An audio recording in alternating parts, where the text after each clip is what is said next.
No sé si ya se esté viendo la expo. Está todo perfecto. Ok.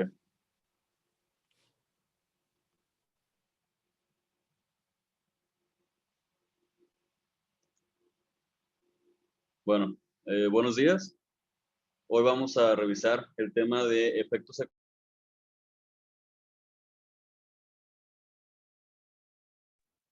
Pueden apagar sus cámaras para que no les consuma ancho de banda. Igual Jorge, porque parece que...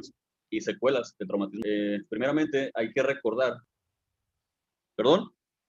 Jorge, te congelaste un poco, entonces te pido que apagues tu cámara para que no te consuma ancho de banda. Y ya Ok. veamos solo tu presentación y tu voz.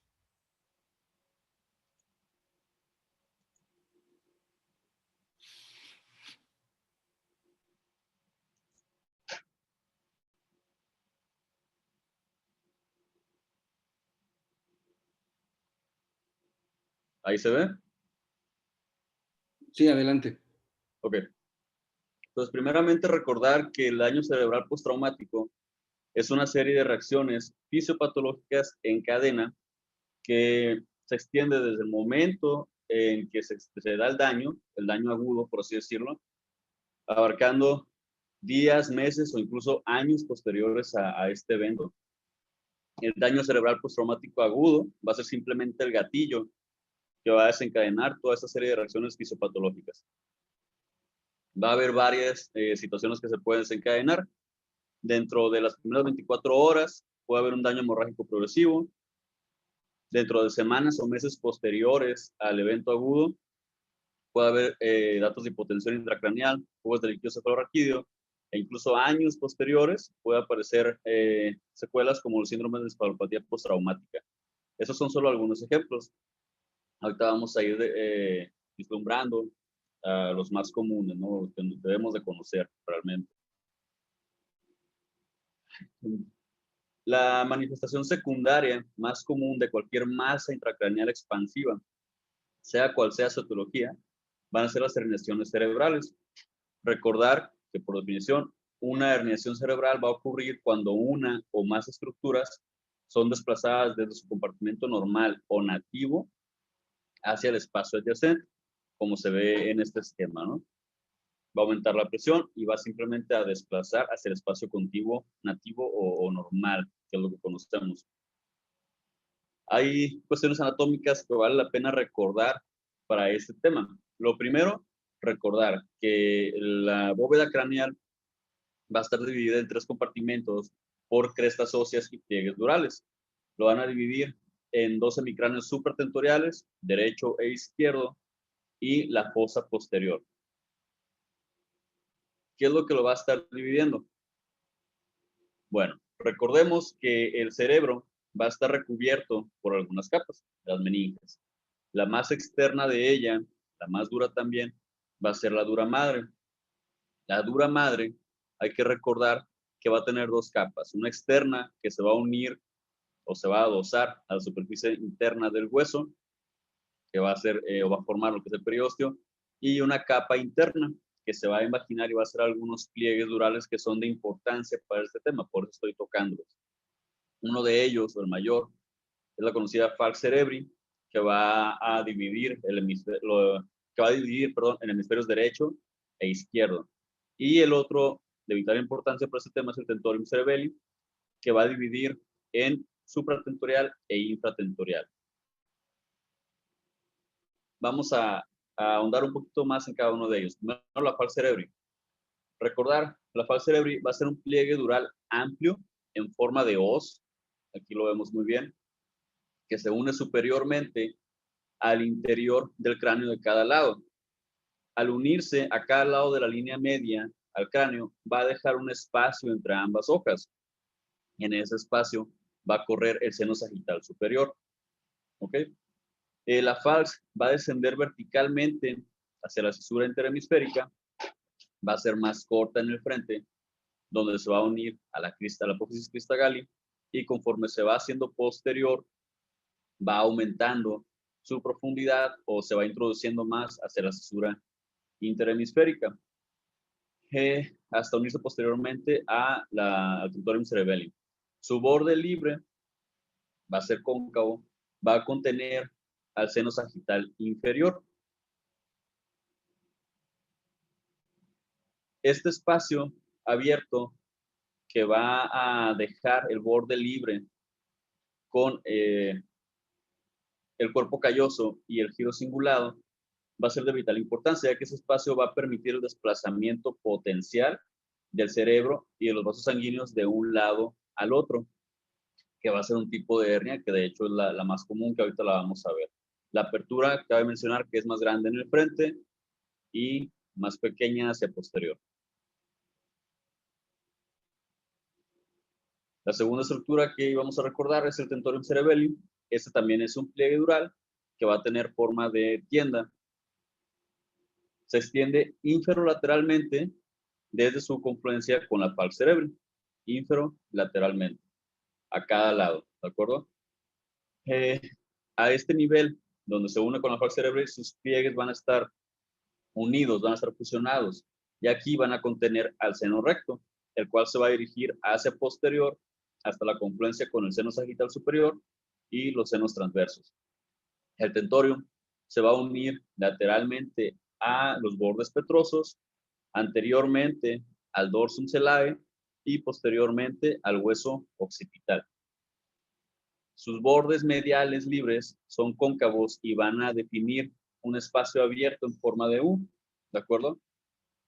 Este espacio abierto es la llamada incisura tentorial, incisura tentori, que va a permitir el desplazamiento de estructuras hacia superior o hacia inferior, hacia supratentorial o hacia infratentorial, que va a ser otro tipo de hernias muy importantes.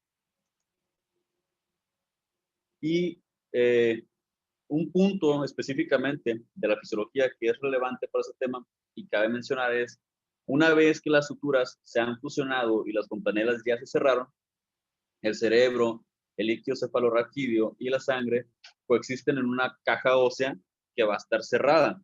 Esta caja ósea hay que recordar que es rígida, no es para nada flexible. Entonces, el volumen sanguíneo cerebral, la perfusión y el volumen del líquido cefalorraquídeo van a estar coexistiendo en un equilibrio que va a tener un balance muy, muy específico dentro de esta caja cerrada para evitar cambios en la presión intracraneal. Bajo condiciones normales, las presiones dentro del parénquima cerebral y espacios van a ser iguales siempre. ¿A qué se refiere esto? Existe una teoría, una hipótesis de Monroe-Kelly. Esta literalmente lo que dice es la suma de los volúmenes del cerebro, líquido cefalorraquídeo y sangre intracraneal es constante en un cráneo intacto. Un incremento en uno de ellos debería causar decremento en uno o ambos restantes. ¿A qué se refiere esa teoría? Es muy clara, cualquier cambio debe de compensarse. Sin embargo, y hablando más específicamente de masas, edemas o cualquier otra cosa que aumente la presión intracraneal, debe de disminuir cualquier otro.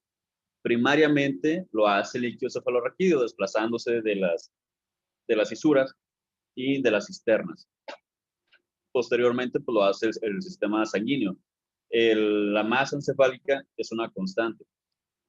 Va a llegar un momento donde es tal el aumento, que puede ser muy rápido o puede ser muy grande, que no va a permitir que el contenido intracraneal compense este aumento, y es cuando se da el aumento de la presión intracraneal como tal, que empieza a dar las complicaciones del tipo de hernia. Cuando ya no es suficiente la compensación que está dando el contenido, empieza el desplazamiento de la masa cerebral hacia lugares contiguos y nos va a dar lo que son las hernias. Esto es a lo que me refería. Cuando es suficientemente grande, va a desplazar el cerebro, los espacios del líquido cefalorraquídeo y los vasos sanguíneos. Primero, segundo y tercero, dando lugar a lesiones cerebrales, que es básicamente el parénquima, pares craneales y o vasos sanguíneos van a estar comprimidos contra estructuras óseas y durales, que va a dar complicaciones de una hernia cerebral. Una cosa es que se desplace de un lado a otro, bueno, no pasa nada.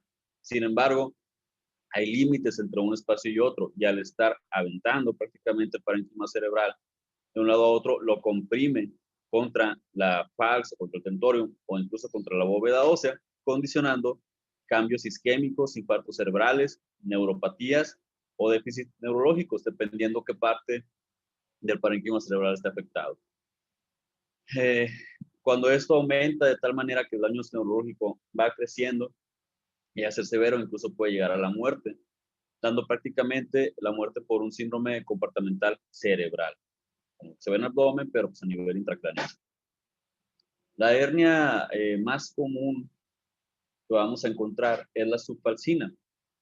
Esta es una hernia simple, es una herniación simple en la cual la masa supratentorial en un hemicráneo del hemisferio afectado se empuja a través de la línea media bajo el margen de la falx.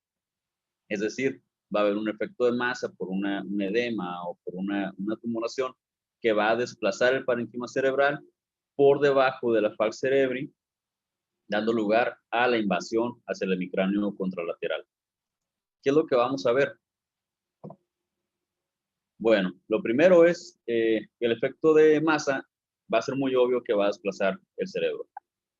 Lo primero que vamos a ver cambios va a ser en el volumen del ventrículo lateral, el cual va a estar comprimido, disminuido de tamaño. Y el lado contralateral o el ventrículo contralateral va a estar agrandado y con los bordes abombados, por así decirlo. ¿Esto por qué se va a dar? No nada más se hernia el cerebro, empieza a haber compresión de todas las estructuras y empieza a distorsionar y después a tapar los orificios de drenaje de los ventrículos laterales, dando lugar a la acumulación, porque el plexo coroideo no deja de producir líquido cefalorraquídeo, pero sí disminuye el drenaje, incluso se frena completamente, dando lugar a una hidrocefalia unilateral. La otra cosa que vamos a ver es que el giro cingulado y obviamente la arteria cerebral anterior acompañante van a moverse de un lado hacia otro por debajo de la falx, la cual se va a ver borrada por el efecto de masa. Tenemos un corte coronal donde observamos esto. ¿Qué es lo que va a pasar? Por debajo de la falx va a haber un desplazamiento del cuerpo calloso y del giro cingulado, que es el que se va a ver afectado aquí, obviamente con su arteria cerebral anterior acompañante, que es importante recordar esta arteria porque nos va a dar déficits posteriormente si esto persiste. ¿Qué complicaciones puede tener? Uno, una hidrocefalia unilateral, como ya les dije, el orificio de Monro se va a distorsionar, posteriormente se va a ocluir, sin embargo el plexo coroideo no deja de producir líquido y esto va a conducir a su acumulación en el ventrículo contralateral. Se va acumulando, va aumentando la presión, disminuye el drenaje del líquido extracelular a nivel parenquimatoso, dando lugar a su acumulación, lo cual es un edema transependimario. Y si esto continúa o persiste, la arteria cerebral anterior va a estar comprimida contra el margen inferior de la falx, lo cual va a producir un infarto en el giro cingulado, que es una de las complicaciones que se pueden llegar a ver. La siguiente herniación en frecuencia es la herniación transtentorial. La herniación transtentorial es el desplazamiento de estructuras cerebrales que ocurren a través de la incisura tentoria, que es la concavidad en forma de U que está presente, ¿no? Puede ser descendente, que las estructuras se vean desplazadas hacia abajo del tentorium, de supra a infratentorial. Sin embargo, también puede ser ascendente. La más común de estas dos es la descendente, y por mucho. ¿Qué es lo que va a pasar en la descendente? A grandes rasgos, por el efecto de masa, el uncus del lóbulo temporal primero va a invadir la cisterna supracelular, después lo va a seguir el hipocampo, que va a invadir la cisterna cuadrigeminal ipsilateral, y si continúa el aumento de presión intracraneal, va a producir una herniación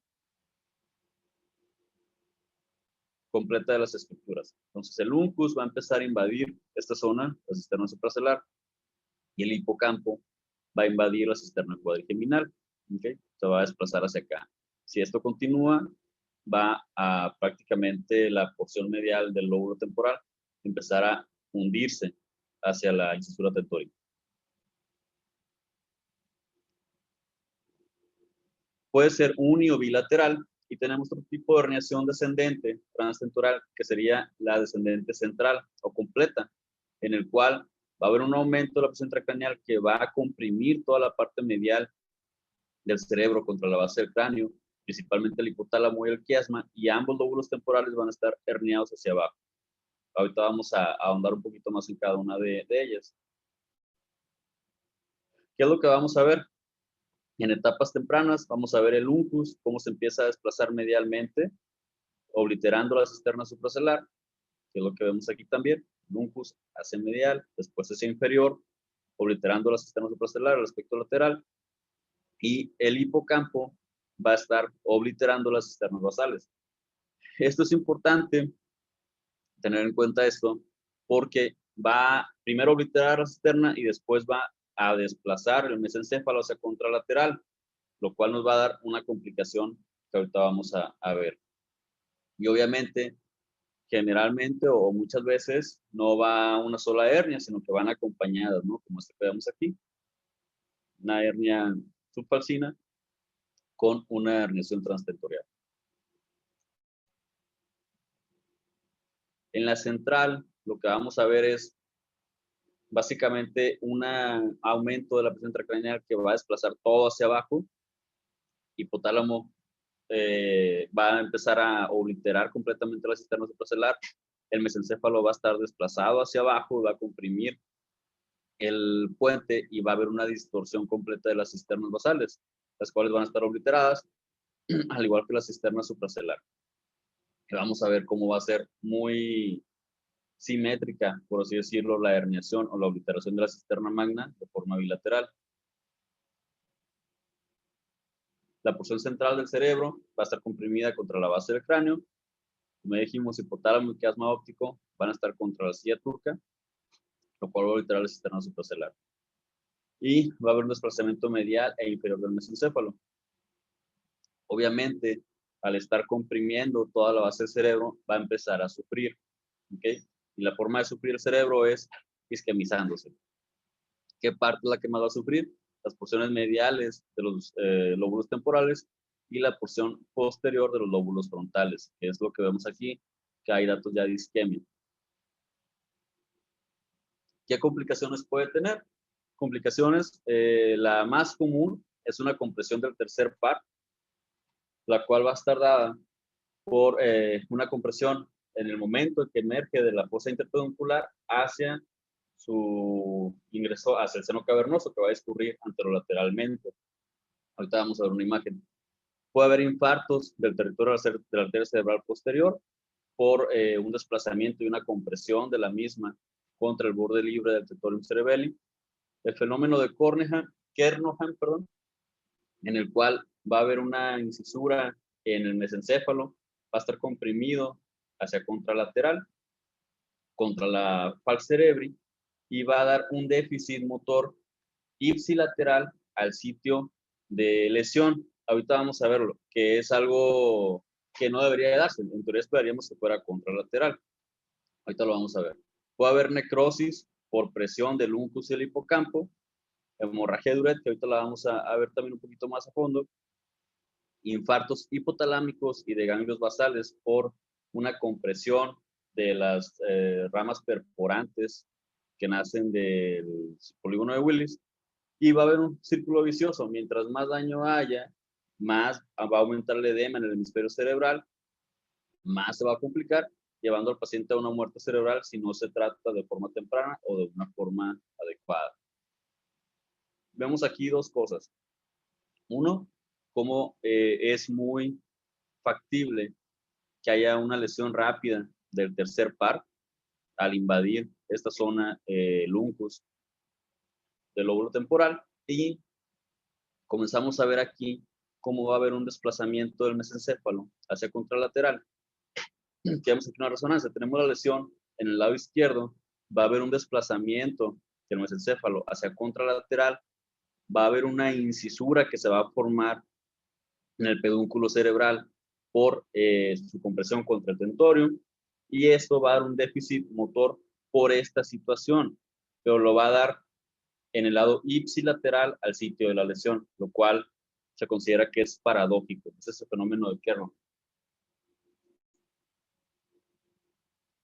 Otro tipo de herniación también común es la herniación amigdalina.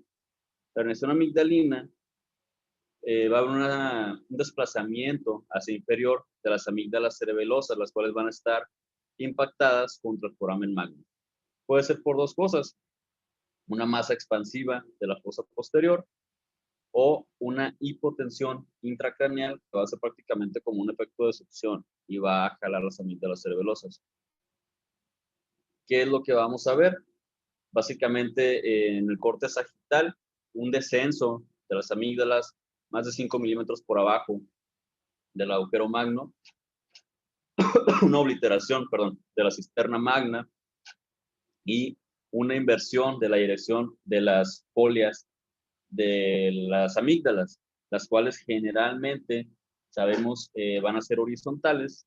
Al estar desplazadas, van a estar orientadas verticalmente. ¿De acuerdo? Otra cosa que vamos a ver es que el borde inferior, generalmente redondeado en las amígdalas, va a estar puntiagudo.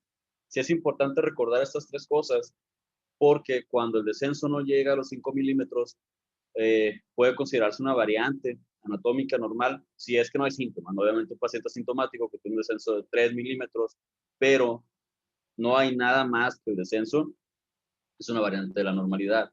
Sin embargo, si tenemos un descenso, aunque no llegue a los 5, pero hay cambios en la orientación de las folias, hay un borramiento de la cisterna magna y un cambio en el borde inferior de las amígdalas, con toda confianza podemos decir que hay una herniación. En el corte axial, lo que vamos a ver es las amígdalas impactadas contra el foramen magno, obliterando el líquido cefalorraquídeo de la cisterna magna y desplazando la médula anteriormente.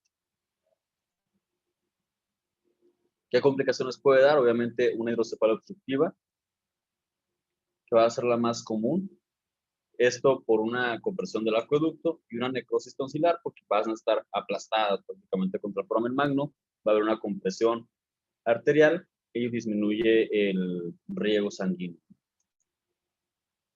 La hernia transtentorial ascendente, que es lo inverso a lo que vimos antes.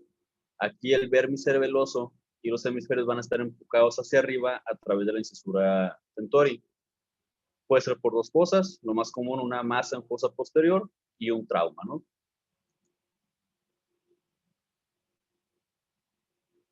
En imagen, ¿qué es lo que vamos a ver? Perdón, se me trabó un poquito aquí.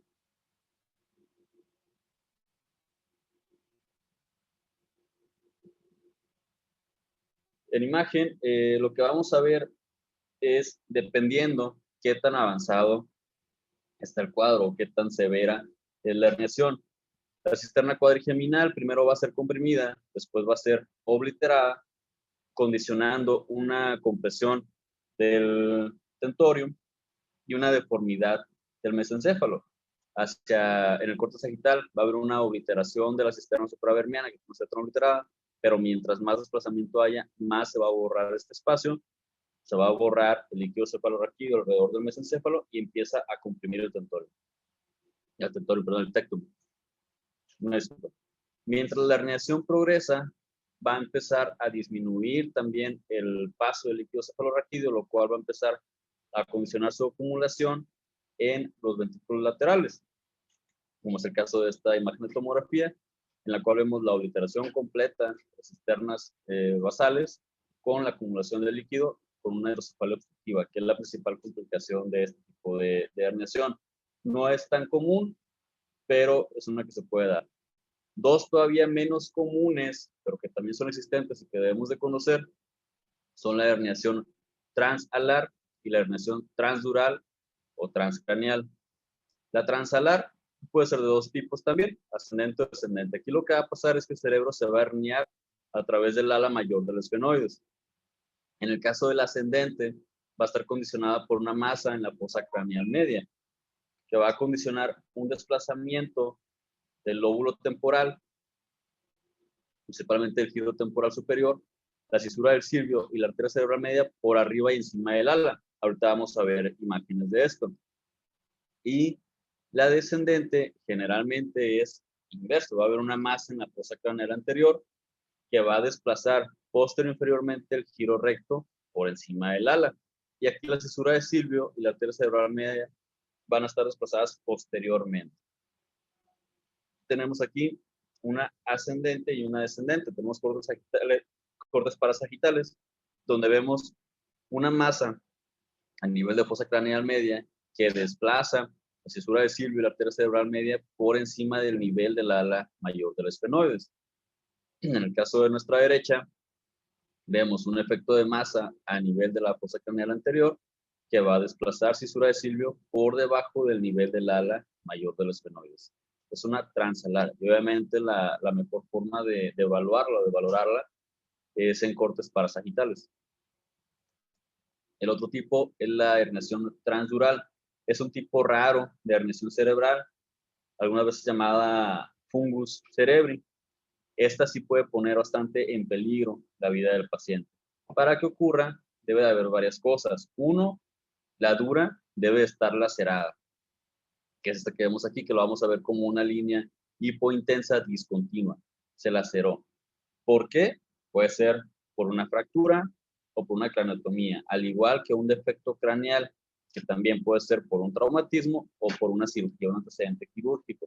La presión intracraneal va a estar elevada y va a desplazar o va a buscar compensar este aumento de la presión, y lo más obvio es desplazar el cerebro a través de la laceración de la dura madre y del defecto óseo.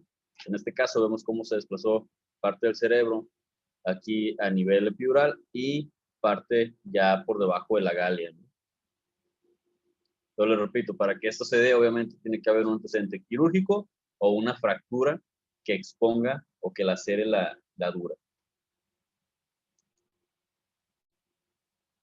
Eso fue con respecto a las herniaciones, que es el tipo más común de complicaciones de un traumatismo craneal. Otro tipo de daño que puede haber a mediano o largo plazo es edema, isquemia y daños vasculares. El edema, si bien es cierto que en el momento del evento inicial va a haber cierto grado de edema, lo más común es que el inicio retardado, o sea, lo más típico. Está el traumatismo, va a haber cierto grado de edema, pero lo mayor o la mayor cantidad de edema que vamos a ver tarda realmente en aparecer. Puede ser focal, regional o difuso en hasta el 10%, 10 a 20% de los pacientes. Y aquí lo que hay que tener mucho en cuenta es el edema cerebral severo. Este generalmente aparece a las 24 o 48 horas y va a traer complicaciones serias, trayendo una mortalidad de hasta el 50% por el gran efecto de masa que tiene en un corto en un evento, en un tiempo tan corto, ¿no? En la imagen que vamos a ver, la imagen va a depender del grado de edema y del tiempo de evolución.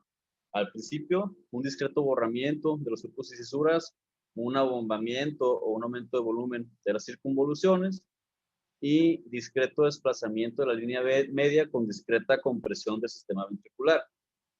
Conforme esto avanza, ¿qué es lo que vamos a ver? Un borramiento completo de los surcos y cisuras con una pérdida de la diferenciación entre la sustancia gris y la sustancia blanca, así como una obliteración completa de los ventrículos laterales y de las cisternas, ¿no? No va a haber nada del líquido cefalorraquídeo. Entonces va a variar la evolución, o dependiendo de la evolución va a ser lo que vamos a encontrar en la TAC. Algo a considerar en este aspecto es un tipo de ley que se maneja, que es si el efecto de masa es desproporcionalmente mayor, es decir, más de 3 milímetros que el ancho máximo de una colección extraxial, hay que sospechar el inicio de un edema potencialmente catastrófico, que es como este caso que vemos aquí. Vemos un hematoma subdural pequeño, sin embargo, vemos que el efecto de masa o el desplazamiento de la línea media es desproporcional a este, es muchísimo mayor que el ancho de este hematoma subdural. Al encontrar esto, es tratamiento quirúrgico urgente y hay que reportarse como tal, no como una urgencia, porque puede poner en riesgo la vida del paciente de una forma muy, muy rápida. Con respecto a la isquemia cerebral traumática, que si persiste va a llevar a un infarto o anormalidades de la perfusión, puede ser por varias cosas. Uno, la compresión vascular directa. Como ya vimos, El desplazamiento de las estructuras no nada más es el parénquima cerebral, sino también los vasos acompañantes. Lo va a comprimir contra estructuras óseas o contra los bordes libres de la falx cerebri y el tentorium cerebelli. El estado de hipoperfusión sistémica en un estado de shock, el daño vascular directo, vasoespasmo reactivo o la congestión venosa. Cualquiera de estas 5 o una combinación de estas 5 va a llevar a isquemia y posteriormente a infarto. Los infartos postraumáticos, lo más común es que sean secundarios a una compresión vascular directa. Y la causa más común de una compresión vascular directa pues son las herniaciones, que en resumen, como ya estuvimos viendo, cada tipo de herniación va a comprimir una arteria distinta, por lo tanto el territorio que va a estar infartado es distinto, y es lo que hay que buscar intencionadamente. En el caso de la transtentorial descendente, recordemos que es la arteria cerebral posterior la que está afectada, va a estar comprimida contra el borde de la cisura tentori y lo que va a dar es un infarto del lóbulo occipital. La hernia subfalcina, lo que más va a afectar son los ramos callosos marginales de la arteria cerebral anterior, que los va a comprimir contra la superficie inferior o el borde libre de la falx cerebri, y lo que se va a infartar es el giro cingulado. En la transtentorial completa va a haber una afectación de las arterias penetrantes del polígono de Willis contra la base del cráneo y lo que va a dar son múltiples infartos dispersos a nivel de ganglios basales e hipotálamo y puede haber también una necrosis directa del huncus e hipocampo por compresión de los mismos en una transtentorial descendente. Tenemos aquí un ejemplo, una combinación de varias cosas, porque es una hernia o una combinación de hernias bastante severa. Lo que hay que ver aquí es que hay una afectación de la arteria cerebral anterior con una isquemia de su territorio, de la arteria cerebral posterior y tenemos parches aislados de isquemia a nivel de ganglios basales e hipotálamo. Básicamente es una combinación de todo lo que estuvimos viendo. Y en nuestro lado derecho lo que llama la atención es esta hipodensidad tubular aquí. Este es un paciente, este es diferente paciente. Este lado derecho es un paciente que se recuperó de una herniación subfalcina severa. En la recuperación, al tomar una tomografía ya tiempo después, lo que encontramos es esta imagen, que lo que representa es una isquemia del giro cingulado por una compresión de la arteria cerebral anterior. La isquemia cerebral, no el infarto, la isquemia puede ser o puede deberse a alteraciones en las perfusiones focales, regionales o generalizadas. Es diferente una cosa de otra. La perfusión focal o regional generalmente es por una compresión vascular directa, no tan severa como para condicionar un infarto, mientras que la alteración de la perfusión generalizada generalmente es por daño cerebral citotóxico, una disregulación del cerebro para poder compensar todos los efectos que están llevando a cabo y va a haber un edema cerebral o una isquemia cerebral, generalizada. En la TAC, lo que vamos a ver es una hipodensidad con pérdida de la diferenciación de la sustancia gris y la sustancia blanca en un territorio generalmente vascular establecido. Y en la generalizada, generalmente es por un daño cerebral citotóxico, va a haber una hiperintensidad de los giros en T2 y FLAIR sin un territorio vascular definido. Realmente no corresponde el territorio con otra cosa, ¿no?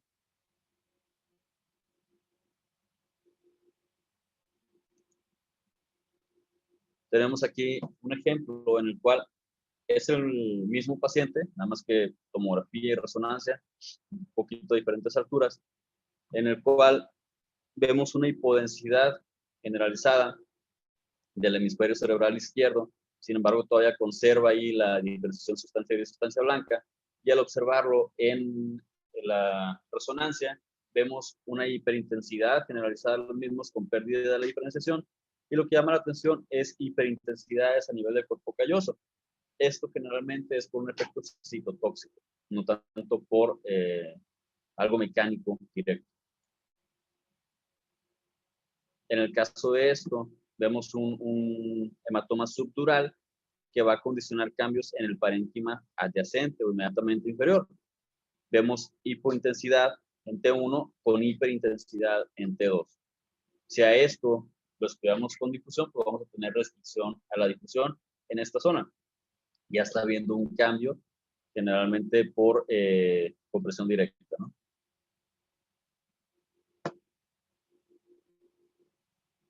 Las lesiones cerebrovasculares contusas va a condicionar también lesiones directas sobre los vasos sanguíneos, generalmente sobre las arterias. Aquí se me fue la imagen, una disculpa.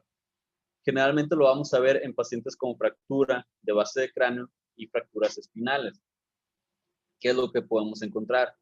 Puede haber vasoespasmos traumáticos, postraumáticos, perdón, que lo que vamos a ver es una irregularidad en el territorio arterial sin evidencia de que haya una disección o un hematoma intramural.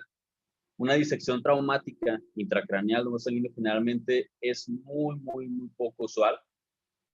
La que más se va a afectar es la arteria vertebral cuando es entre la base del cráneo C1 y cuando es ya a nivel intracraneal, generalmente es una arteria carótida interna supracranianoidea, pero es muy poco común. Lo más común es un vasoespasmo postraumático.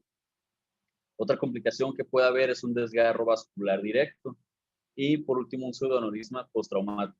En el desgarro vascular directo, lo que va a llamar la atención es un hematoma, una hemorragia subaracnoidea difusa que avanza muy rápidamente con diferentes densidades y que podemos observar el signo del punto hiperdenso.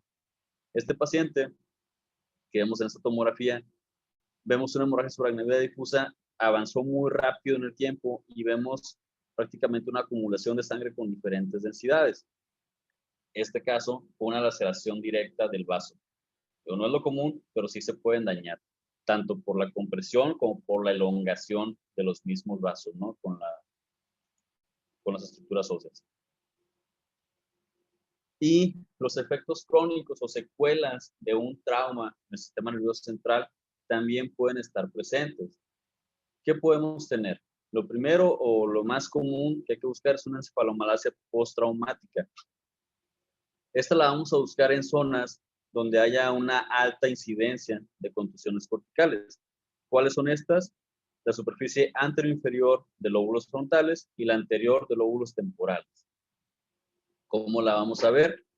Focos de hipodensidad en la tomografía, focos hipointensos en T1 e hiperintensos en T2 FLAIR en resonancia, y en T2 estrella vamos a ver residuos hemorrágicos alrededor de la zona encefalomalacia.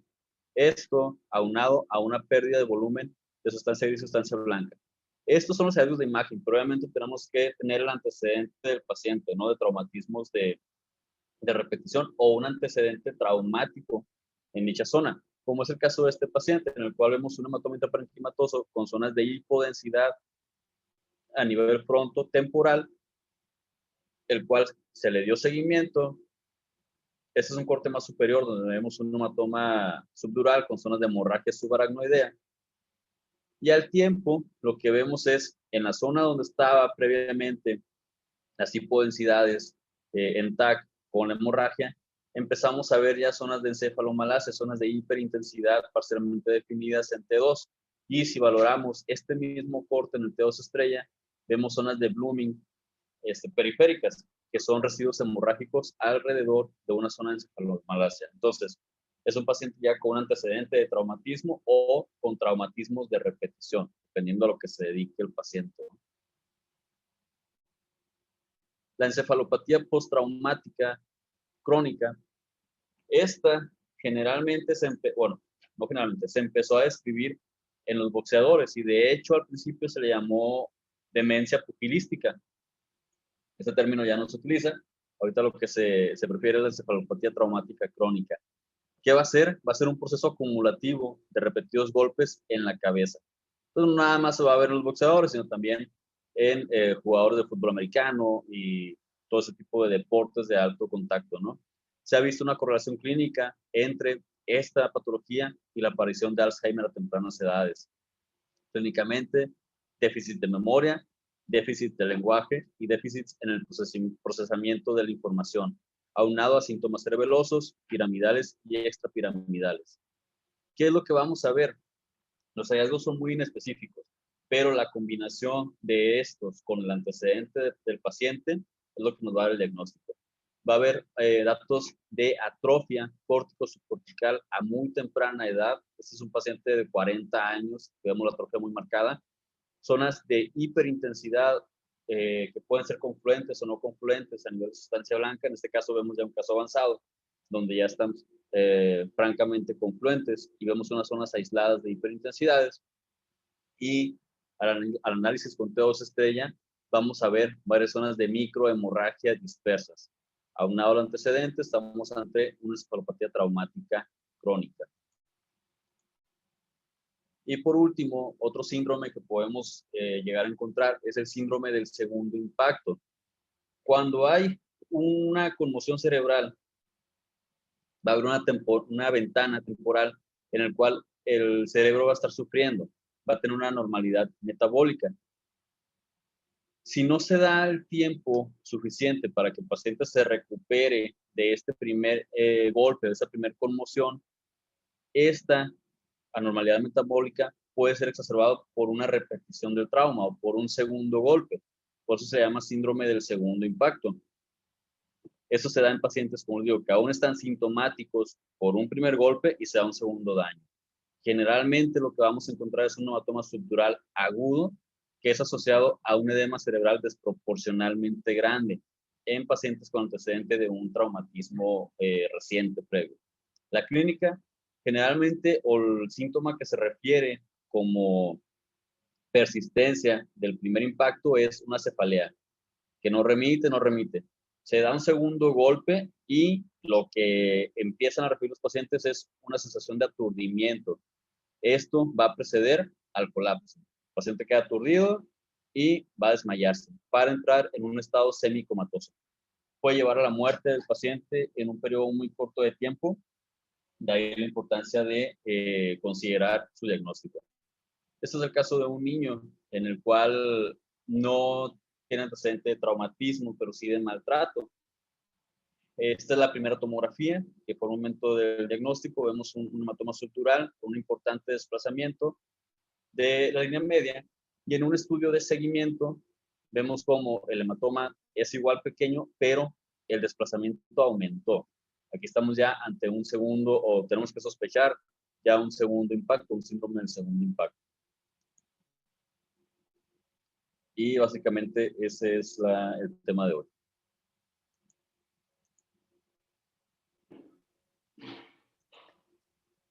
Muchas gracias, Jorge. Pues como siempre, muy buenas presentaciones. Te felicito. Nada más, bueno, no preguntarte, comentarte que pues ya por la hora que es, ya no nos va a dar tiempo de el Kahoot. Ok.